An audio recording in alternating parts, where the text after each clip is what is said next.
Hope lives always.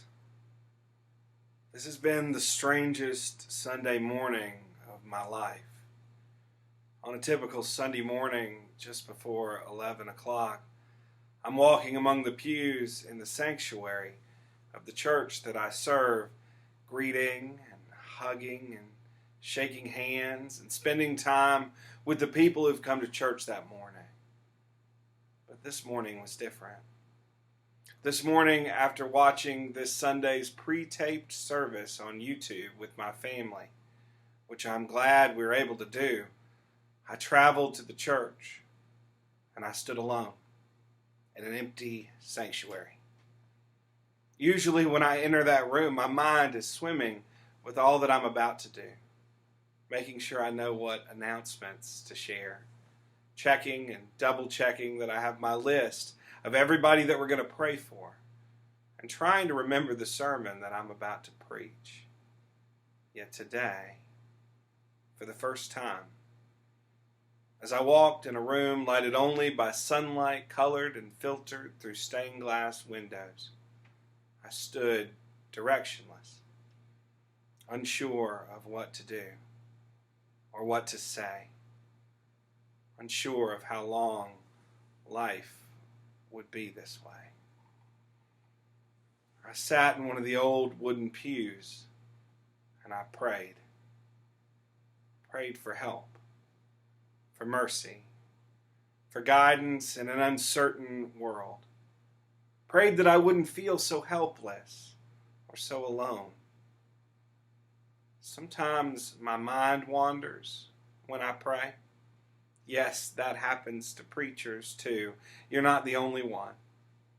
And I began to think about all the people who have done just what I was doing in that room, who came to God not even knowing the words to say. Those pews were put in the church in 1910. And for 110 years, they have borne the weight of countless people in prayer. People seeking aid, pleading for the safety of loved ones, calling out for healing, direction, and an assurance of hope. And people like me, who struggled to find the words to pray.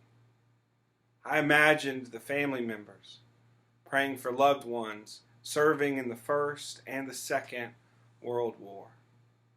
People praying for reassurance in that same room during the Great Depression. Families gathered seeking comfort during the funerals of loved ones.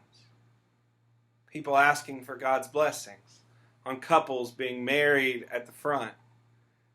I imagine the prayers for new life during baby dedications and reborn lives during baptisms. And all at once, I didn't feel so alone, because I wasn't. My voice in prayer joined with the voices of those separated from me by proximity and by time, intertwined not by the content of our words or the context of our struggles, but by the steadfast hope that our prayers were heard by a God who listens and cares. Today, I invite you to join the chorus of prayer that is being echoed throughout our world. Prayers offered in hospitals and pop-up clinics, in empty churches and in living rooms, in high-rise apartments in New York City, to the rubble-laden streets of Croatia from the earthquake hours ago. May we know that even when we cannot find the words to pray, in our act of prayer, we are connected to one another, connected to our ancestors of faith, and connected to the God of hope, who has always heard the cries of God's children in prayer. Because hope lives always.